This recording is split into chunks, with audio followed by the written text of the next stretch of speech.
किन किन को खिलाऊं? बारी बारी सर बच्चों लोग का ज्यादा जी डायरेक्टर जी को पहले।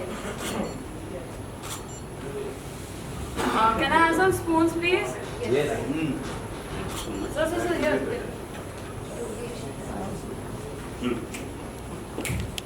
आप वैसे सब कुछ है। क्या कर सकते हैं इसके लिए? जो बेटियां पेरेंट्स के पास आए, पेरेंट्स बच्चों के पास जाए, तो एक थोड़ा सा जनरेशन गैप जो हम लोग just बोलते रहते हैं ना, इतनी आसानी से बोल देते हैं भाई जनरेशन गैप है, क्या कर सकते हैं। लेकिन यही मैं कहना चाहूँगी, यही मेरा मोटिवेशन था कि जनरेशन गैप तो है, लेकिन कोशिश तो करनी पड़ेगी ना कहीं से कोई कोशिश तो करनी पड़ेगी कि हम अपने बच्चों से बात करें, ताकि ऐसी घटनाएं उनके साथ नहीं घटे। बच्चे हमारे पास आ सकते हैं, वो डर के नहीं रहेंगे। हम हमारे माँ बाप के पास जाएंगे तो डर लगेगा, पता नहीं वो क्या करेंगे। तो इसी सिलसिले में मैं कुमार जी के पास आई कि कुमार जी कुछ तो करना पड़ेगा, और वो खुद राइटर है, तो उन्होंने प्रॉमिस किया कि मैं कहानी लिखूंगा। इनका एक ही मुद्दा था कि भाई मुझे मैसेज देना है पेरेंट्स को कि एक्चुअली रहते हैं यूएसए में, तो यहाँ के ज़्यादा जुड़े कल्चर से। तो इनका ये था कि मुझे ऐसे मैसेज देना है कि जो आजकल के जो बच्चे हैं न्यू जनरेशन के, वो क्या होता है कि 14 से लेके 18 साल के बीच वो हमेशा चाहते हैं कि वो अलग रहे माँ बाप से। उनको लगता है मैं उनको सब कुछ पता है ऐसे, और माँ बाप को लगता है कि यार इनको कुछ पता ही नहीं है। उन दोनों में कम्युनिकेशन नहीं हो पाता है, जिस वजह से बच्चे कहीं और दोस्त ढूंढ रहे होते हैं, माँ बाप कहीं और बिजी होते हैं।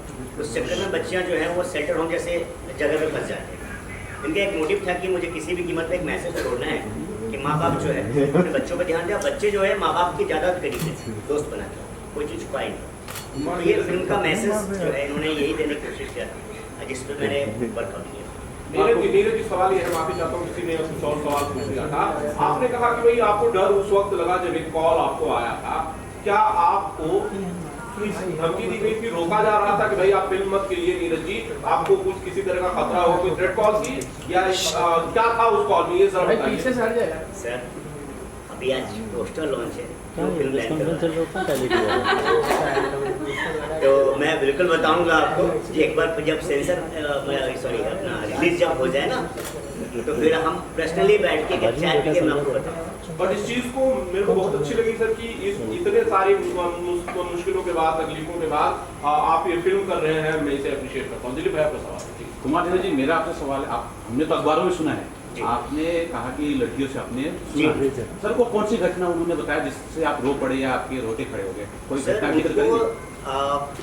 2-3 दिन भूखे रखा जाता था और जाहिर सी बात है कहीं भेजने के लिए अगर वो नहीं जाते थे ना तो उनको लास्ट में बिहार में ना एक इंजेक्शन आता है, भैंस को लगाया जाता है दूध देने वाला, वो इंजेक्शन उनको लगाया जाता है। पूरा बॉडी पे सिगरेट उनको दागा जाता है। तो आप सोचिए, हम तो आप सुन के उनके ऊपर ये सब हुआ है। जब मैंने उनका दिखाया जब उसने तो लिटरली मेरा मतलब अजीब हो गया था मेरा उनको देख। ये तो कुछ भी नहीं है, बहुत सारी चीज़ें हैं, मतलब उनको ऐसे ऐसे मतलब टॉर्चर किया जाता था ना, नाखून उखाड़ लेते थे। जो वहाँ की वार्डन थी ना इतनी खतरनाक, अगर उनके आप नहीं मानोगे तो या तो आप मरोगे, एसिड तक डाल दिया जाता था। मैं यहाँ बोलना नहीं चाहूँगा, मीडिया है, उनके बॉडी पार्ट पे एसिड तक डालते थे, इतना खौफ। सर मेरा दूसरा सवाल इसी से रिलेटेड है, जो बालिका गृह होता है जहाँ वो लड़कियाँ होती हैं जी, आपने तो सुना है ऐसी ऐसी घटना हुई है जी, हमने सुना, हमने अखबारों में सुना। सर ऐसी घटना को रोकने के लिए क्या कुछ हो सकता है, अगर आप कुछ सुझाव आपका हो? सर इसको रोकने के लिए मैं, आप और सरकार जब तक एक नहीं होंगे कुछ नहीं होगा। बिकॉज क्या है, हम लोग सिर्फ जाके देख लेते हैं, या हम जो फंडिंग करते हैं जो एनजीओ, ठीक है ना, तो डायरेक्टली एनजीओ के पास जाता है, हम कहीं पूछते नहीं है एनजीओ से वो लगाते कहाँ हैं। सरकार जो फंडिंग करती है एनजीओ को वो पूछते भी नहीं है कि कहाँ यूज़ हो रहा है। इसमें भी वही हुआ था, एनजीओ खोली, फंडिंग सरकार कर रहा था, टैक्स हमारा जा रहा था, लेकिन हमने कभी पूछा ही नहीं वहाँ होता क्या था। वो तो अगर बॉम्बे से टीम नहीं जाती बिहार में तो इस चीज़ का आज उजागर नहीं होता। बिहार वाले तो साथ बैठे थे, उनको कोई मतलब ही नहीं था। सर एक सवाल और मेरा, जो मैंने अखबारों में पढ़ा था जी, इस कांड के अंदर एक राजनेता इन्वॉल्व था जो सत्ताधारी था जी, क्या उसे भी आपने इसमें दिखाने की कोशिश की? बिल्कुल सर, मैंने कहा ना कि मैं रियल, बस आप समझ लीजिए कि नाम चेंज है हकीकत सब कुछ। बिकॉज जैसे आप मीडिया वाले हैं, मेरे मित्र हैं मीडिया की, ये बहुत बड़े पोस्ट पे हैं, तो जब मुझे धमकी आया तो मैंने उसको कॉल किया था, तो उसने कहा कि वो सब छोड़ दो, बस इतना प्रॉमिस करो कि मजाक नहीं करना इस फिल्म के साथ। बिकॉज उसमें इतना इन्वॉल्व थी उसमें, तो उसको पीटा गया उस लड़की को। आप समझ लीजिए कितना वो है। तो जाहिर सी बात है, हम इस पिक्चर को वैसे नहीं लेके जा रहे हैं, हम पूरा प्रॉपर रियल ही रख रहे हैं, बस थोड़ा सा नाम अलग है। बिकॉज आपको पता ही है कि क्या होना है, 2.5 साल की सरकार बची हुई है, पिक्चर भी रिलीज करनी है, तो थोड़ा सा है, लेकिन पब्लिक सब जाना है। सेंसर में कितनी बार रिजेक्ट हुई है? 2-3 बार। नीरज जी, नाम को लेकर मेरे को सवाल सर मैं एक चीज़ कहना चाहूँगा सर कि हमारे ये सबसे इम्पोर्टेंट जो आज के पिक्चर में है वो है हमारे सर, अगर ये नहीं होते तो बाकी पिक्चर कंप्लीट नहीं होगा। सीधे बता रहा हूँ, क्योंकि इनका जो विज़न था ना, क्योंकि मैं तो बस इनके साथ बैठता था नरेशन के लिए, सब कुछ के लिए, तो ये ऐसे हैं कि मुझे समझाते थे कि नरेशन ऐसे होता है, कि वो गार्जियन है मेरा। तो प्लीज़ मैं इतना कहना चाहूँ कि जो कुछ बड़ा बहुत है ज़्यादा ये बताएंगे, क्योंकि विजुअली ये ज़्यादा जानते हैं। बिल्कुल। नज़ीर खान साहब, आप तो कैमरे के पीछे थे, आपने सबसे नज़दीक से इन चीज़ों को देखा जब शूट कर रहे थे आप लोग, कोई किस्सा बताना चाहते हैं शूट से रिलेटेड, या जो बड़ा भावुक पल रहा हो आपके लिए, यादगार रहा हो इस फिल्म से, नफीसा से जुड़ा हुआ? सर बेसिकली ये तो क्राइम थ्रिलर है, और क्राइम थ्रिलर जब डीओपी के पास आती है तो वो अपने हिसाब से कई चीज़ें एग्जैजरेट करके शूट करते हैं। इस स्टोरी को इन्होंने हॉर्सेस के माउथ से सुना है, तो एकदम जेन्युइन जो होना चाहिए मैंने वैसे ही शूट किया। I have not exaggerated any portion, even in lighting, even in taking, we have maintained that. Neeraj ji, आपने अभी कहा कि सेंसर में 3 बार रिजेक्ट हो चुकी है, क्या दिक्कतें हुई उसमें? कोई सीन को लेके ऐसा हाँ, बात सीन हुई? बताइए किस तरह के? टॉर्चर आपको पता है सर, ब्लडिंग ज़्यादा नहीं दिखा सकते, टॉर्चर ज़्यादा नहीं दिखा सकते, क्योंकि उनके लिए तो लड़कियाँ इंपॉर्टेंट है ना। आजकल तो सेंसर बहुत ज़्यादा हो गया है, आप सारा बोल दो काट सकते हैं, तो उस चीज़ के लिए क्रिएटिव लिबर्टी के नाम पर मेकर्स अपनी तरफ से बहुत सारी चीज़ें भी आजकल ऐड कर देते हैं आप फिल्म को थोड़ा सा कमर्शियली ज़्यादा कामयाब बनाने के लिए, या फिर थोड़ा मैं ये कहूँ कि कलरफुल करने के लिए, काफ़ी सुंदर करने के लिए। कुमार नीरज ने इस फिल्म में क्या कोई क्रिएटिव लिबर्टी ली और ली है तो कितनी? सर इतना ही कहूँगा कि कुछ भी नहीं ली है, जबकि यहाँ तक कि हमने तो रियल रखा है। जो मेरे आर्टिस्ट है उसको मेकअप तक नहीं किया है जी। हमारा जो मेन बच्ची है, मैंने रियल रखने के लिए उसको मेकअप तक नहीं किया है, ठीक है। और जिसको भी मतलब यहाँ तक कि मैंने सब कुछ रियल ही रखा है, कोई सजावट नहीं किया है। आर्ट में भी देखेंगे तो वैसे ही जैसे बिहार में होता है ना, बिखरा हुआ सामान, हमने वही रखा। खूबसूरती नहीं दिखाई कि भाई हम सजा देते हैं, लाइटिंग ये कर देते हैं, वो कर देते हैं, नहीं।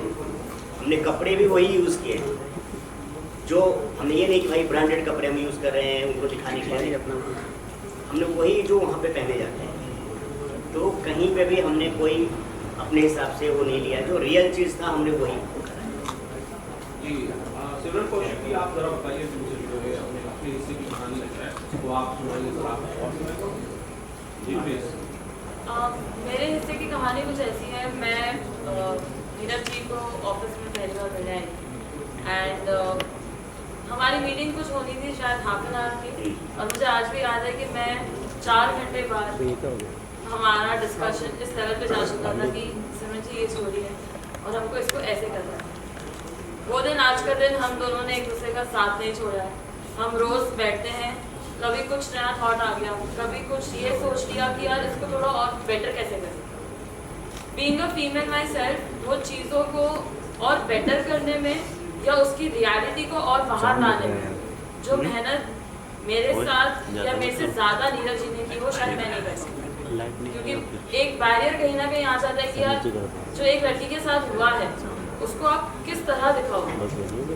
बीइंग अ फीमेल, मैं खुद अगर उस पोजीशन पे अपने आप को रखूँ तो शायद मैं उस चीज़ के बारे में बात भी नहीं कर सकती। बट उस चीज़ को इन्होंने उस लेवल पे जाके दिखाने की कोशिश करी है कि जो भी इस मूवी को देखेगा वो एक बार तो सोचेगा कि यार मेरे साथ होता तो मैं क्या करता, या अगर हमारे साथ हुआ होता, वो एक सिगरेट का बट अगर हमारे शरीर पे कहीं लगता तो उसका दर्द कितना होता है वो महसूस होगा इस मूवी के। तो ये मूवी उस लेवल पे जाके आपको छूने वाली है। हाँ नीरज जी, कुमार नीरज जी, इस फिल्म का आपने पोस्टर से लॉन्च किया है, इसका ट्रेलर हम कब तक देख पाएंगे? इसका टीजर हम इसी मंथ रिलीज कर रहे हैं 1 वीक के अंदर। और मैं एक बात बताना चाहूँगा कि इसमें एक आर्टिस्ट है मनीषा ठाकुर, हमने एक सीन शूट किया था उनके साथ, और जो मैंने सोचा नहीं मतलब कि भाई ये वो जलने वाले का पूरा सीन था, उनको शूट कर रहे थे हम लोग, पूरा हाथ जलाने का सब कुछ था। करीब 8 घंटे वो पूरा सीन चला था। वो लड़की रूम से बाहर तक नहीं आई थी, करेक्टर मतलब छोड़ ही नहीं थी कि मैं बाहर तो मतलब मुझे छूट जाएगा करके, वही के वही थे। और जो हमारे जो आर्टिस्ट थे, हमारे बहुत प्यारे आर्टिस्ट थे वो, मतलब एक्टर तो अपना क्या नाम है उनका,